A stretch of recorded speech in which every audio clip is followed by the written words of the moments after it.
With Charles Davis, as always, I'm Brandon Gaudin. Charles, you talk about storylines in this one. I think it begins and ends with our two quarterbacks, certainly two of the best in the business. And nowadays, I don't think you can get by for long periods of time without a top-flight quarterback. The way the game is played, with all the responsibility he has and how the game flows through him, if he's not on the top of his game, your team's not going to benefit at all.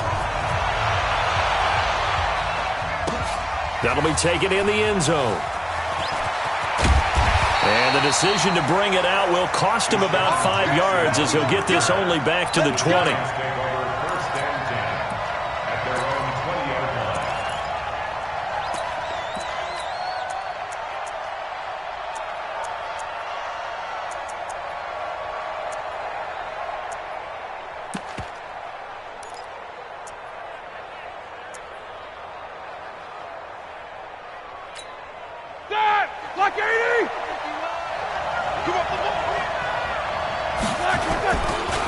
They'll run on first down.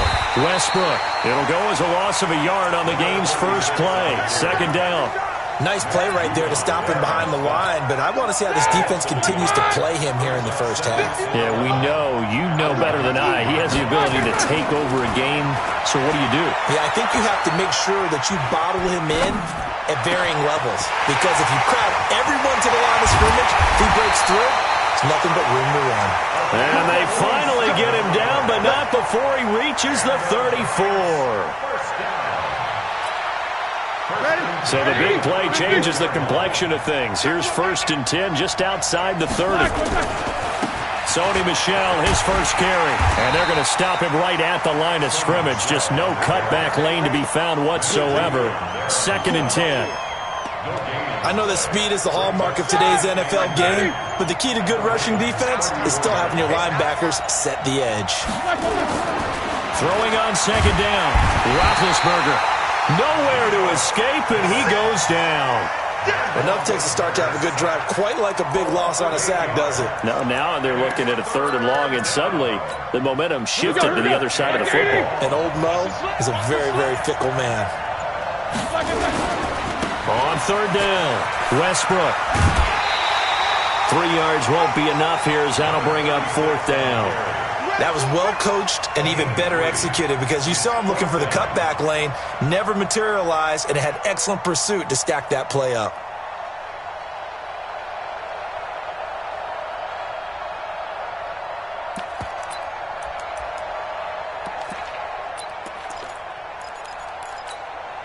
And on their first drive, the offense staying out there. They're going to go for it on 4th. They'll try and throw for him with Roethlisberger. Nowhere to escape, and he goes down. Geno Atkins. And this crowd loves it as their guys hold on the opening drive.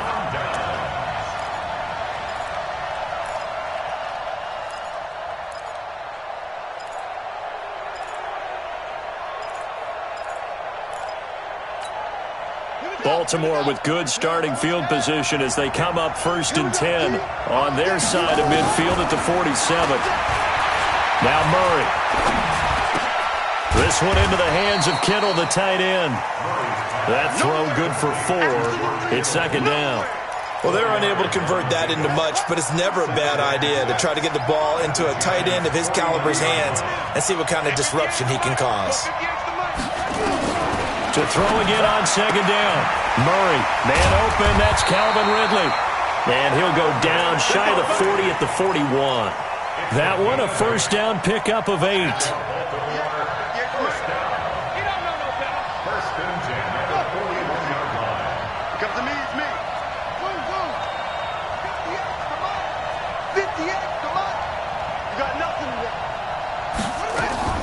Murray now on 1st down.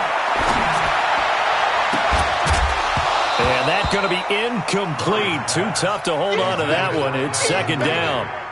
Even the greats in this game, and he certainly qualifies as one of them, they're going to have trouble if they continue to throw into double coverage. He better be careful. Throwing into too much double coverage might have a couple of them picked off. Throwing again on 2nd and 10. Murray. This pass going to be caught by Hardman. He's going to go out of bounds, but he takes this one down just shy of the 20. Pretty solid start for the rookie here on this first drive, Charles. Able to have some confidence, stepping back into the pocket, move around a little bit, find open receivers, and deliver.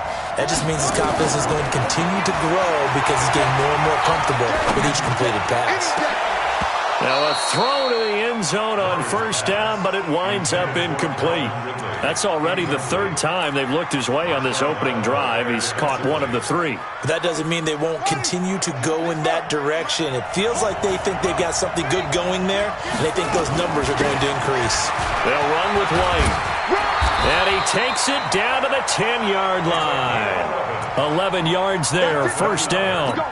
Well, one unit I know you want to watch is that offensive line. If they keep clearing holes like that, it could be a long night defensively. No doubt about it, because when they are in sync, as we're seeing so far. And this is caught. Touchdown, Baltimore. Mecole Hardman there to make the grab as his guys are able to strike first here in this opening quarter. Zerline good with a PAT. And that makes the score 7-0. Morstead out now following the touchdown to kick. That's fielded in the end zone. And this return net's positive as he gets past the 25 and up to the 27-yard line.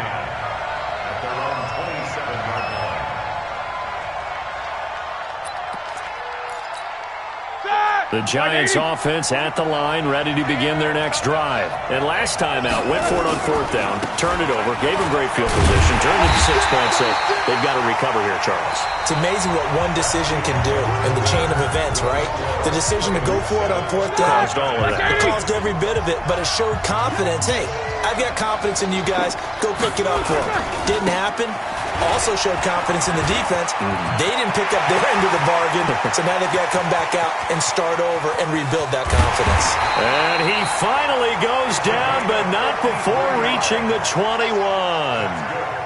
It's a big-time play there for the G-men. Give him 53 yards on the ground. So barely time to catch our breath. Here's 1st and 10 just outside the red zone. A give to Michel running right. And he's going to lose yardage and be backed up to the 25. Different story this time around. We had that huge gain followed by a sizable loss here. On 2nd down, Michel. And that play going absolutely nowhere as he's belted before he could get out of the backfield. They'll wind up losing 3. And now it's 3rd down.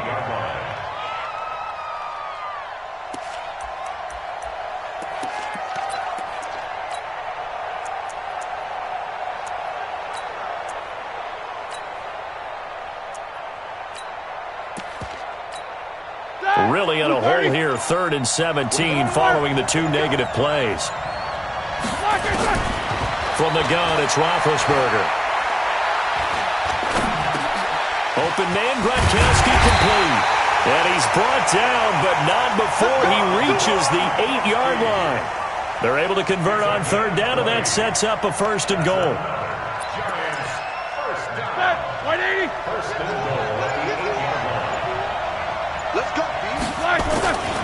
They'll try and run for it on 1st and goal. They'll get this halfway home from the 8 to the 4 on a gain of 4.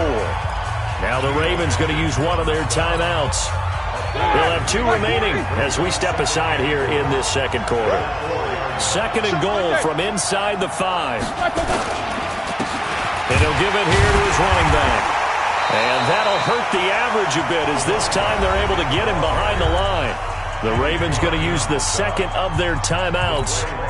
That's their 2nd, so they'll have 1 remaining here in this 2nd quarter. We'll be right back. On 3rd down, Westbrook. Well, this is going to depend on the spot, but it's not a very generous one. He looks to be about a yard or so short. It's a pickup of 3, and we have now arrived at the 2-minute warning. 2 minutes on the clock, 2nd quarter, 7-0 ball game. We remind you that coming up in 2 minutes' time, we'll hand you off to Orlando, where Jonathan Coachman will have highlights and analysis of this first half of action. They're running it. It's Michel, and he is in. Touchdown, Giants. Punching it in from a yard away, as they are now on the board here in the first half. So they went for it from the 1 on 4th and goal, and they got it done. Is this the new NFL? This is the new NFL. This is the updated NFL, and I like it. I know that quarterbacks across the league have spent the entire offseason and even during the season lobbying their coaches to go for it more on 4th down. Let's go get it. Because nowadays, you've got to score points to win games in the NFL. You can't just rely on your defense to hold them. I think the quarterbacks want to eliminate field goals inside of 30 yards, probably. Well, listen, they have enough confidence in themselves that they can call plays and make plays that they won't need those field goals inside the 30. Throwing on first down, but this one winds up to be incomplete. Mecole Hardman, the intended target, but it'll be 2nd down. Well, partner, let's put a bow on the Super Bowl for Kansas City. What a comeback win. Yet another come-from-behind victory for Patrick Mahomes and company. An absolute heartbreak for San Francisco. Didn't Madden predict Kansas City would win the game? Yes, 35-31, I believe they predicted. I felt like most of the predictions I saw had the game in the 30s, so a little bit lower scoring than we expected, but a lot of fireworks down the stretch, all by Kansas City. But how about San Francisco? Had the lead in the ball, under 12 minutes to go, and held Kansas City to 10 points through 3 quarters. And somehow they're winging their way back to San Francisco, trying to understand how they lost that game. Yeah, not only did Kansas City win it, but they end up winning it by 11 points. They didn't see that coming at all.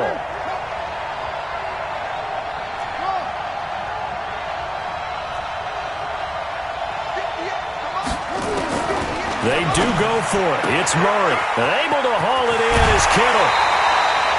A gain of 26 and a conversion there as well on 4th down.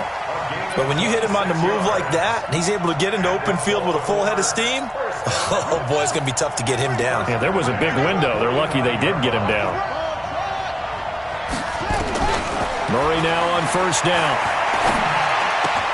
It's complete. James White.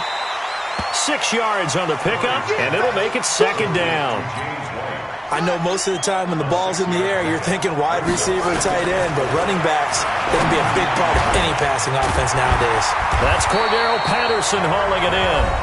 Ravens going to use their 3rd and final timeout, as the clock will stop with 45 seconds to go in the first half. So 1st and 10 now from the 30.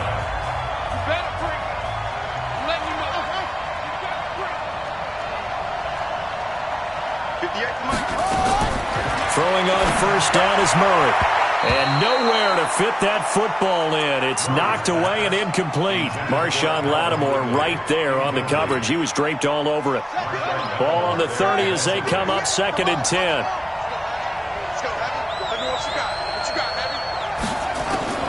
Murray again, 2nd and 10. He's going to fire one deep, middle of the field. Got a man, it's caught for a Ravens touchdown. George Kittle, 30 yards, and the Ravens have taken the lead. Zerline connects on the extra point, and that makes the score 14-7.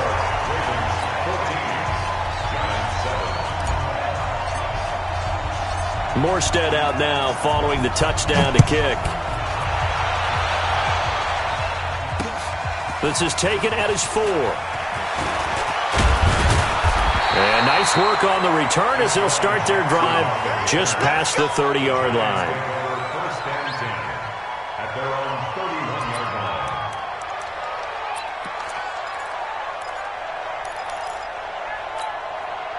The Giants offense at the line, ready to begin their next drive. Inside of a minute left in the half, does the fact that you're down on the scoreboard influence what you do, or I guess don't do on this final drive? It certainly does, but what influences me even more is who I've got running my football team out on the field and the weapons around him. Can he make a play? Can he get into someone that we're going to trust to take care of the ball? If that's the case, I might push it a little bit here and try and get something before the half runs out. On 2nd and 12, Roethlisberger. Geno Atkins bringing the pressure yet again. That's his third sack here tonight. Not wanting to risk another sack, they'll play it safe with a run. And this play going to be stopped in its tracks at the 32, and obviously well short of the first down. And with just 1 second remaining in the first half, they'll call the timeout.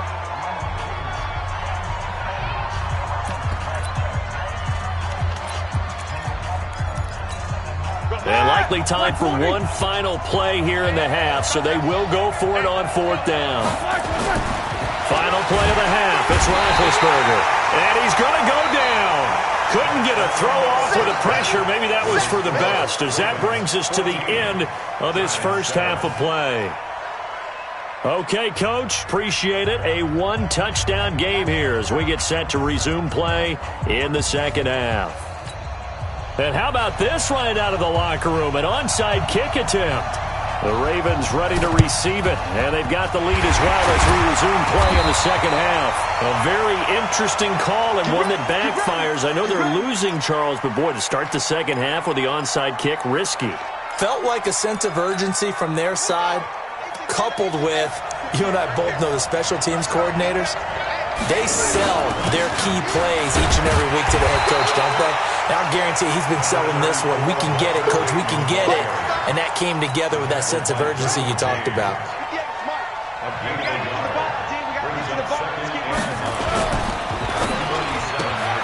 A quick throw out to Hardman on the perimeter. And they go backwards here, losing yardage back at the 48-yard line. It'll be a loss of a yard, and that's going to lead to a 3rd and 11.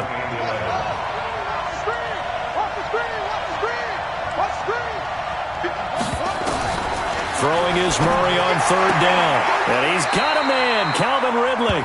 And he's going to be out of bounds, but not before he takes it inside the 40. 12 yards to pick up there. Good for a Raven first. Murray now hitting on 2/3 of his passes. 10 for 15 so far. 1st and 10. Here's a throw that's taken in out of the backfield. He'll be brought down on the 30-yard line after a gain of 6. And just in general, Charles, on a play like that, how tough is it for the defense to account for a running back essentially being a receiver downfield? It's very difficult, especially if the running back has skills like a receiver, and you're aware of that before the game even begins. So throughout your practice sessions, you're going to want to be aware of him. Where is he lining up? What can he do? What kind of damage can he do to us downfield? And who can match up with him without weakening our overall defense? You're exactly right. It's a tough task to match up to him.